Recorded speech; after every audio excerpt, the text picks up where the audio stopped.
Hey, welcome back to the Brookfield Group's Tech Talk This camera. Thursday. That one. Or that one. So today we are going to talk about, again, layered security. Can't talk enough about it. Everybody needs it.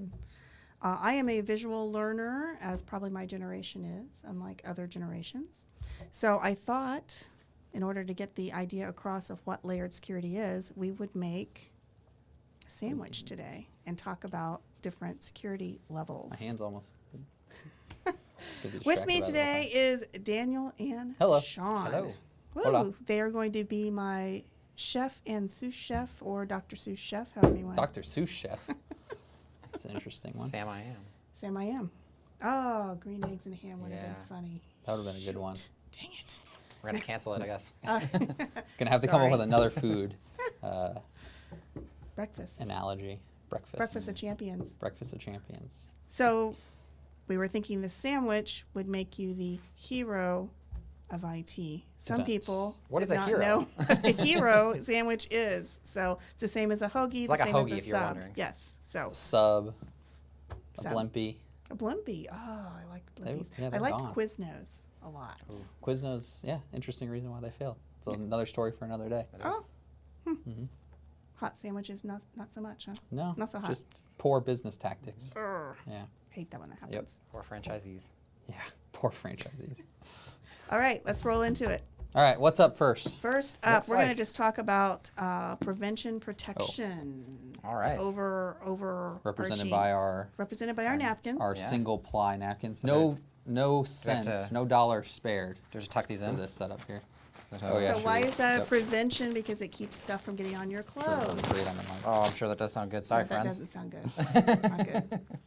All right, tell me about protection, Sean. So a lot of it. Oh, is that 2-ply? It is 2-ply. Is there actually another ply there? Woo! Confirmed it is 2-ply. So is that an extra layer? That is an extra layer. Love There's 2 it. layers of security here.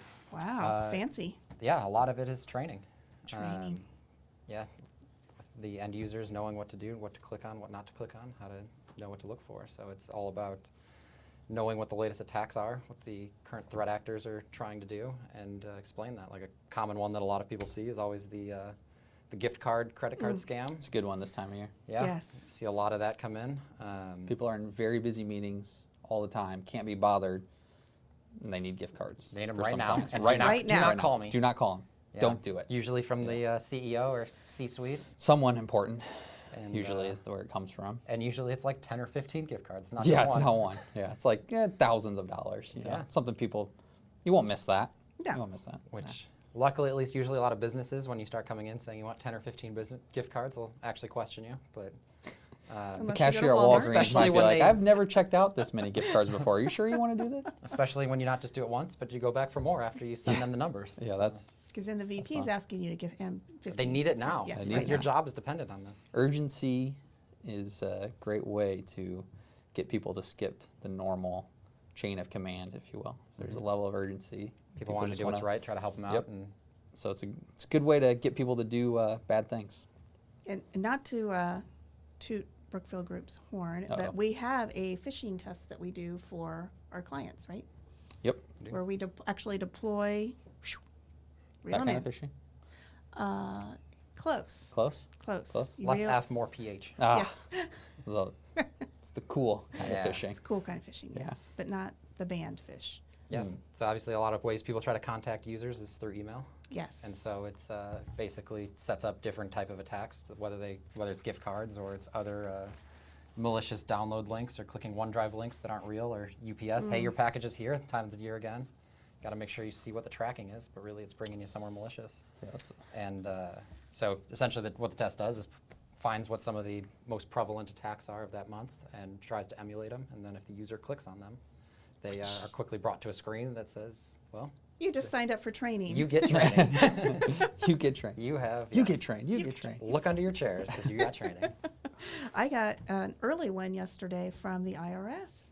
Well, you better pay them. Well, Yeah. I I know. know Well, you're gonna first show I up got at to your click door. and download the form and then give them my social security number. course. Yeah, that's Yes. fine. Yeah, Well, they got to verify who you are, Leon. Of Yeah, course. they don't know who you are. yes. Make sure you pay it on your behalf. I did, yes. And then I think the last piece on this one is just policies and compliance. So just having good corporate policies. A lot of companies, whether you're in healthcare or banking, have different compliancy requirements, and they're all there for good reason. It's usually all about how things are done, how to react to things that are being done, limiting security, opt-in security as a method of securing the, basically if you don't have access, then you're not at risk to potentially give someone access also if you don't have that ability yourself. All right.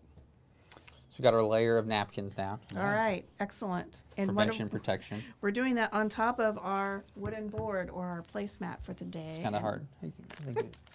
Got to show the people. There you go. Ah, there you go. Because it's wood on wood. Ooh, Yeah. Ooh. ah, Yes. The contrast. QVC. Only 4 easy payments and 1 hard payment. I thought maybe it was more Vanna White-ish, but It could be too. I never see Whatever her it is. wear gloves. Yeah. So, Yeah. yeah, I was looking for a lunch tray, couldn't find that. So it's Should've probably called where Gary. where I left my cheese. Were you busy So. sledding down the hills on the lunch platter? Is that what's going on? Like I would fit on one, yes. So monitoring and response. Let's talk about that. That's part of the mission and the business operations part of business, right? Yeah. So it's paying attention to what's going on in your network, figuring out from alerts and responding obviously accordingly to that, whether it's something as simple as why is this computer all of a sudden using a lot of CPU when it's not typical for it to, or an attack came in. But Yeah, you won't know what's happening unless you're looking for it. So Yeah. you have to know what to look for and prepare if something does happen. It's kind of the other piece of this. I mean, I think monitoring is something people are mostly familiar about. You do that with a lot of different things, but the response piece of it, like having a tool that actually responds to an alert or a monitoring event, will help actually preserve the business and their operations. And monitoring what versions of software are being run. So Yeah. like if an outdated version, that's typically a lot of updates you see aren't really feature releases, they're mostly security releases by most companies. Yep. Is what most updates do. They aren't super exciting, but they're important to block some kind of an attack that they might be trying to get in through any piece of software you install. Yep, making sure that so software signed by the developer, that it is who it is, and then because there's all these fun things like DLL side loading. Those are fun to deal with. So I don't even know what that is. yeah, that's for the advanced viewers. Dang it. You'll get there one day, Leon. And I guess, yeah, also along with that is making sure you just have good backups. Backups are key. There's a lot of things to do to prevent ransomware, but one of the best things is to just at least never pay the ransom. So Yep. hopefully you never have to use your backups as a result of ransomware, but if they're there, it's a great peace of mind because you just go right back to how it was before they attacked you, whether that's through a conventional backup that's running daily, hourly, however frequent, or using some advanced features like what's built into some next generation antivirus products that can just rapidly roll back right to how the way it was before. So Not lean back. Oh, lean back. Oh, sorry. Sorry. Wrong song. Wrong genre. Dang it. wrong podcast, Leanne. So what's best practice for backup? So Is there one? it definitely is tailored to the company. At a minimum, usually at least daily in 30 days, and making sure you have on-site and off-site is a pretty good place to start. But that by no means is the best policy. Like it comes down to how often is your data changing, how critical is that data, and how far back do you potentially need to go? Because the problems with backups is sometimes, let's say it's not a full system crash and you just accidentally deleted a file, but you don't realize it for 45 days, and now you're it's no longer in your backups if all you have is a 30-day window for that. So kind of, there's a handful of things to look at to determine what is that best practice. And like I said, it's usually a good conversation with the different companies and what their tolerance is for potential data loss. Backup's more than just saying we put in a device to back everything up, or we have everything in a backup system. There's policies, procedures, everything that need to be taken into account, that if you do have to roll to a backup scenario or a restore scenario, it's going to affect more than just saying, oh, we turn these things back on. Depending on how long that takes, you might have to do things in a different process path than you normally would. And so there's more to it than just saying, okay, I bought a backup appliance or I bought this backup app. It's a whole plan and process to be able to make that happen effectively and smoothly. Because sometimes like a malware thing will get in there and it'll just lay dormant for like several months. And Take a then nap. people think, oh yeah, I can just I'll just go back. roll back to like 2 weeks ago or whatever. And then they the think it's infection's 2 already weeks in. ago, it's back. Yeah. What the heck? What is going on here? It's like it's on a time clock. It's almost like it's a ticking time bomb. All right, the meat's starting to get a little bit. Uh-oh. All right, Well, we need to move on. We got to get into this Moving on. bread then. All right, let's talk about the outside network, which is our lovely loaf of bread Bringing that I home the trim bread. the ends off of. You have a distaste for Is there mold on the the spread? end? Did you have to Yeah. protect it already a I little bit? just bought it. Just Okay. bought it. Alright. I just didn't think it was camera worthy. Ah, yes, Oh. that is camera worthy. Yes, it's giant. It was the smallest It is a- baguette I could find. we need a banana.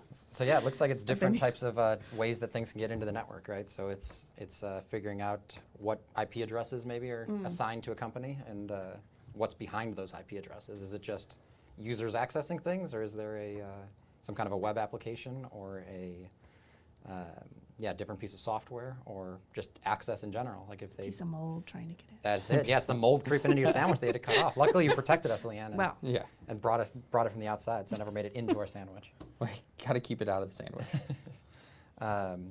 Yeah, so similar things like, again, email, like you can train users, but hopefully the best thing is just to never let the user see the email that's malicious. So spam filters are great, but it's just one step without the bread. In the IT security sandwich. In the hero, Trademarked. if you The will, hero as I know a lot Trademarked. about. You know much about heroes. talk just a second about penetration testing. What's the difference between that and like the phishing testing? So a phishing testing tends to test the user. A penetration test tends to test the environment. Okay, good. And so, yeah, obviously you always do want to test your user and not just test them, but also train them. They're not in the IT space every day. They're just trying to do their job. And then penetrations, just again, if you can't get into the meat and the things you're trying to really protect. That's for everything just gets people that blocked don't right have there. their dentures in, right? That's yeah. It's being soaked in some cleaner right now. Oh. I went places. Yeah, not Okay. college, but places. So All All right. That's the moving outside on want to break network. into the. We're moving into the inside Look at network. that. Good shot. Look at Whoa, that. Look at that. Oh, this you can do It's the beautiful. same with the lettuce on this one though. Yeah. So inside network, we're going to represent by our lettuce. Ready? Gotta make sure you get Yeah. that. Got to put Just it in the make sure you- top part. I know. I'm trying to Oh. figure out where the area. That looks is. good. Look at that. Look at that lettuce. Look at it. Nice. Look at that hue. Oh, Nicely yes. shredded. Add nice layer here. We're not clean. Don't by get any on the means. floor. We'll get in trouble. So you have some things that basically get you into the sandwich at this point. So things like Get the slow-mo B-roll, Chris, please, on this. like a VPN. So a VPN is a virtual private network. It's a secure this tunnel. piece. That's it. This is the one. This is the VPN. This is the here. connection. Oh, we Uh-oh. broke. Oh my gosh. It locked us out. Security. So again, just minimizing the number of ways into the network and then having it be an authenticated and secure protocol to be able to get there. There's other things like that would be kind of coming into the network per se. Then secure DNS would be trying to get potentially out of the network. So you have DNS, which is domain name service. It's basically what allows you to type in google.com and it knows how to get to the IP address that google.com is. So you don't have to remember a bunch of numbers and you can remember words. And that's a place that people love to do namespace hijacking and basically Redirect redirect it and- to different places or just malicious sites. There's some sites that just by going there can infect your computer and essentially take it over if you go to the wrong site and certain software and cookies and things get downloaded onto your system. Cookies. Cookies. Do we have any cookies in the sandwich? No, but the thought just hit me. Well, maybe we can have a dessert topic. Can we have a dessert? Well, Yeah. that'll be next We'll week. make a sundae. Oh, go. Sunday. I'm Yeah. liking this. I There like we the go. sound of A this. security sundae. Ooh, that has a nice ring to it. Mm-hmm. Other things at the firewall level would be things like DPI SSL, which is Deep Packet Inspection, Secure Socket Layer. Sounds like a mouthful. It is a lot. It's It a is a lot. lot, which is why it has a nice dipsel kind of a Dipsol. Yeah. Dipsol. Check way your to say dipsol, it. Jimmy. Gotta check that weekly. Make sure you don't run out. Is Timmy stuck in the dipsol? What is it? And yeah, so really a lot of traffic on the web you may see is HTTPS. Typically see that little lock or sometimes warnings when you're on websites that may or may not be secure. So this actually decrypts the traffic and looks at what's going in rather than just blindly seeing. Just your- accepting. yeah, your- hoping yeah. it's accepting your fate. It Use the internet cautiously, people. it's a lot to Look it. for the lock. Look for the for the lock in the lock. URL bar. And similarly, web content filtering. So that would be, again, blocking places that just there's no reason to go to. So either known malicious or, in some cases, just limiting what the user can actually do on their computer. Maybe it's just, okay, no Facebook for Corporate policy. for corporate policies. Usage, for internet usage. Easy things are like violent content, adult content, things like that. That's the traditional thing that people think of with web content filtering, but that in conjunction with secure DNS can build a nice layer of keeping people from going to places that they just shouldn't go to. So again, it's all about making sure people don't end up in places accidentally and unknowingly put themselves into a spot where they are able to be compromised. Absolutely. Okay, moving on to, since somebody forgot cheese. No ches. No cheese. So we're going to What use. is a hero without cheese? I know. That's what I said. Banana Yeah, peppers. I've been eating Banana heroes my peppers. whole life. They're not super spicy, but they're one of my faves. So this is going to be Endpoint Security. Yeah. That's a bad one. Oh, I don't like when they leave the middle parts in. I know. Did you it's just the worst. reject that? Notice I put it on our prevention protection layer. Was that the placemat or was that the napkin that hit? That was the napkin. Okay. That was the napkin. Very nice. Yeah, this is the place. The training's working, Daniel. I don't I think know. you have to go to It is, remediation right? for Very this one. visual, This is very excellent. I'm visual. finally out of remedial school. All right, Endpoint. Yeah, so secure DNS, like it can be done at the network layer. It can also be done at the endpoint layer, which is really handy for those that have laptops and things that might be taken off-site, or work from home users, or people that like to go to Starbucks to get some of their work done. Attackers will find you anywhere. They do not just need to get you at the corporate network. Multi-factor authentication. So anything you're logging into, if you're just relying on a password, passwords can easily be compromised. We hear daily about different database breaches that have happened, and people love to reuse their passwords. So Yep. We've actually had a podcast about. we did. we So did. listen to it, I think, a couple weeks ago. Yep. And I installed my Dashlane. Have you used it? I've not needed to use it yet. What's your primary So you haven't password logged for it? into Do you have like anything? one I'm nice not long one? telling you. Excellent, Leanne. Doing great. Woo, Learning. passed. No remediation training for you either. And then some of the antivirus stuff that's coming out has been really impressive to be able to use behavioral and artificial intelligence to see what's All the expected for buzzwords. you to be able to do, and what's normal for applications. Like it's not normal for Word to launch a command terminal to start running PowerShell scripts and different My kind Word of doc, my execution. Word always does that for me. Oh well, then it'll realize it's normal. Okay, good. It'll be like, All right. let all the viruses in. Perfect. And then that's where it can do things like isolate yourself from the network. So your computer gets compromised with ransomware. Where ransomware likes to spread, wants to meet all its neighbors and be friends with everyone. And So it just cuts you off. just cuts Yep. you off, locks you out, and all you can really do is call IT and Wait, have them figure out fix what it. happened. Yeah, exactly. It's always a fun conversation. It's like, good news is you're protected. Bad news is you're infected. So, But we can Yeah. remediate and we can roll back. yep, Oh, that's lean back. And not discount double check. It doesn't help that my car's got free Sirius radio for the month of December, so I've been listening to all of those older songs like Songs. that. Yeah. Okay. Nice. I'd like to know why I can remember every lyric to any 1970s and 80s song, but I can't remember, a password I set yesterday. It's weird. Maybe you should Because set you your have a passwords to password those words. Yeah. All right. That's it. Let's get to the meat of this. All right. So our meat is going to be our application security, app security. Look at that. 2 kinds Wow. of meat. What? 2 kinds of Crazy. applications. Will they work together? They will. It's salami do. pepperoni. They do. Come on. Oh wow, that really is a pairing. Yeah, there you go. Will I have Yeah. any performance issues with this sandwich? Nope. Nope. Performance enhancing Excellent. meats only. It's too bad we don't have like a toaster oven. Toaster ovens cause fires, Leanne. We don't allow those in the building. All right, application security. What do we got? So yeah, this would be a lot of, patching is probably the biggest one on this topic. It's making sure that you're up to date. The vendors know their software best. A lot of people, they will either have bug bounty programs, which would be, Bug bounty. you I can like find the sound of that. bugs, right? So where companies will basically say there's a dollars out there if you come to us and say there's some kind of a open vulnerability to our software.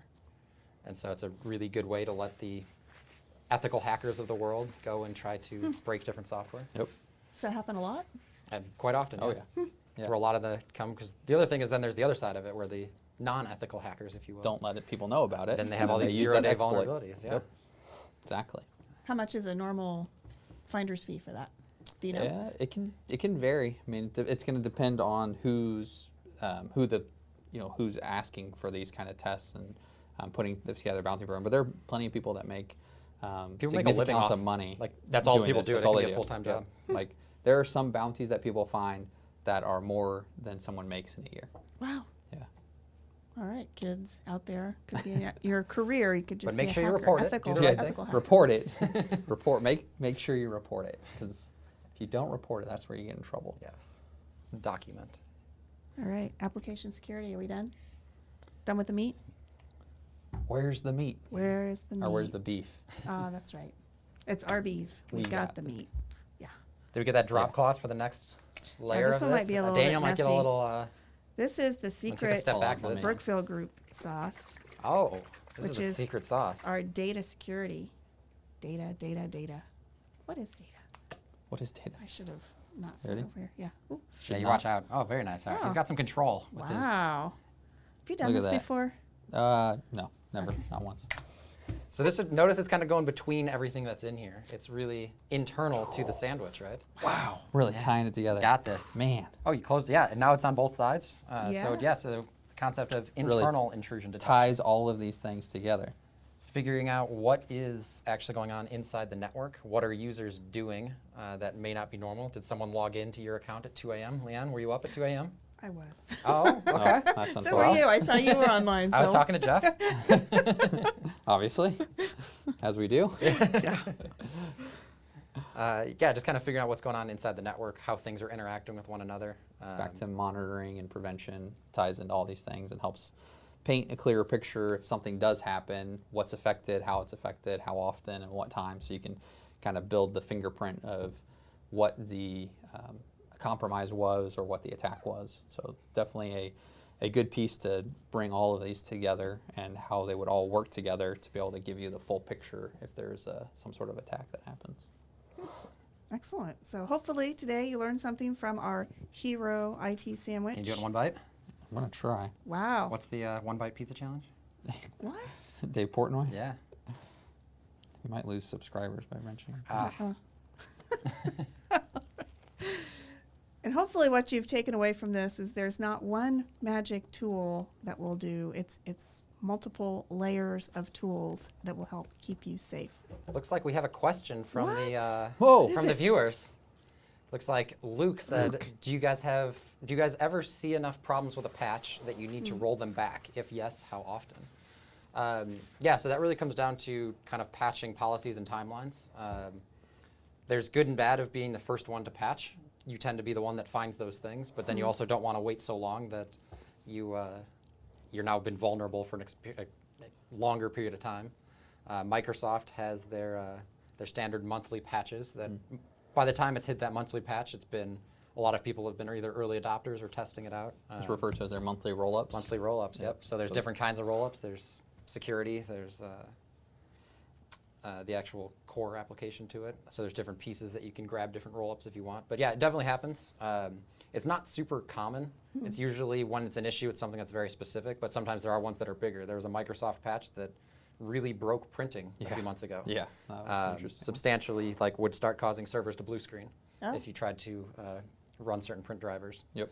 And so that one was pretty bad, but there's ways to quickly remediate to those, and then you try to grab basically, you just get very specific with the patch. You just, the 1 KB or knowledge base, some articles that are available for all of these pieces, you can just pick and choose what you want and exclude the ones that don't work. And then typically, when those happen and they're prevalent, the software vendor becomes very interested in fixing it quickly because they don't want to be on the headlines for breaking everyone's systems. Yeah, patching becomes unique too because it also ties into what software you use. So if you are using a very specialized software, there might be patches that break.